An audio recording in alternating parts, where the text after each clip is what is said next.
पित्रे ब्रह्मोपदेष्ट्रे मे गुरवे दैवताय च प्राप्याय प्रापकायास्तु நம ஸ்ரீநிதயே நமः.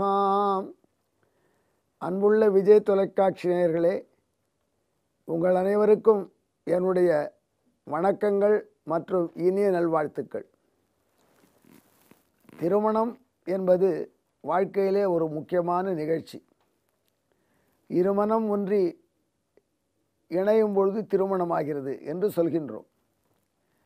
அதிலே பழைய காலத்திலே ஒரு மரபு, அந்த மணப்பெண்ணும் மணப்பிள்ளையும் எந்த அக்னி முன் அக்னியை சாட்சியாக வைத்து திருமணம் செய்து கொள்கிறார்களோ அந்த அக்னியை பக்கத்திலே வலம் வர வேண்டும், தீ வலம் வருதல் என்று நாச்சியார் தமிழிலே அழகாக இதை பாடுகிறாள்.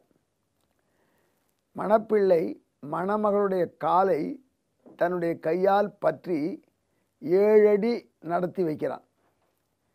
மணப்பெண்ணும் மணமகனும் 7 அடி இணைந்து நடக்கிறார்கள். சேர்ந்தாற்போல் யார் 7 அடி நடக்கிறார்களோ அவர்கள் சிறந்த நண்பர்களாகி விடுவார்கள் என்பது நமது நம்பிக்கை. சப்தபதி என்று இன்றும் அதை சொல்கிறார்கள். திருமணத்திலே பல கட்டங்கள் இருக்கிறது. எந்த கட்டம் நடந்தால் திருமணம் நிறைந்து விட்டதாக கருதப்படும் என்று கேட்டார்கள் முனிவர்கள். இந்த சப்தபதி என்று சொல்லக்கூடிய 7 அடி நடக்கிறார்களே, அது நடந்து விட்டால் திருமணம் நிறைந்து விட்டது என்று பொருள் என்று சொன்னார்கள் ஆன்றோர்கள். அதற்கு முன்னே நடக்கின்ற திருமணம் நிறைவில்லை, ஆகினால் அதற்கு முன் திருமணத்தை மாற்றலாம். ஆனால் இந்த சப்தபதி ஆகிவிட்டால் அந்த திருமணம் நிறைந்து விட்டது என்று வேத வல்லுநர்கள் கருத்து, ஆன்றோர்கள் அறிவுரை. சுப்ரீம் கோர்ட்டு கூட இந்து வைதிக திருமணங்களுக்கு இதைத்தான் உண்மையான திருமணத்தினுடைய நிறைவு என்று ஏற்றுக்கொண்டிருக்கிறது என்று சொல்கிறார்கள். பல ஜட்ஜ்மெண்ட்டிலே அப்படி சொல்லியிருக்கிறார்கள் என்று. அந்த 7 அடி நடக்கும் பொழுது முதலடி மணமகன் மணப்பெண்ணை பார்த்து சொல்கிறான், பெண்ணே, நீ என் வீட்டை நோக்கி நட, நீ முதலடி வை, எங்கள் வீட்டிலே எல்லாருக்கும் உணவு இருக்கட்டும், நீ வந்த வேளை அன்னலட்சுமியாக நீ திகழ்வாய், எல்லோருக்கும் உணவு நிம்மதியாக கிடைக்கும் என்று முதலடி எடுத்து வைக்க சொல்கிறான். அந்த பெண்மணி கேட்க மாட்டாளா?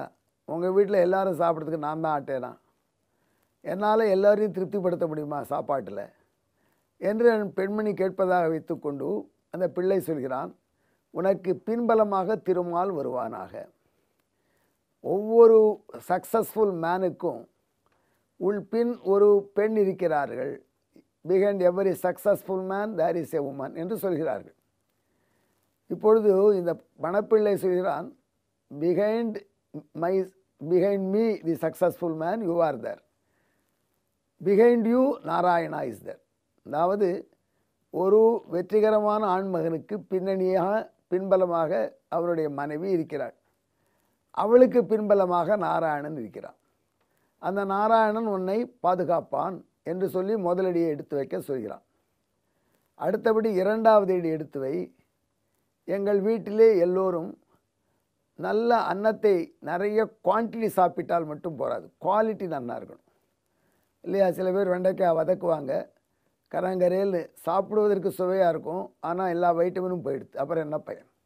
அப்படி இல்லாமல் நல்ல புஷ்டியுள்ள உணவை தருபவளாக நீ எங்கள் வீட்டு தலைவியாக வர வேண்டும், இதற்கு உனக்கு நாராயணன் பின்பலமாக இருக்கட்டும் என்று சொல்கிறான்.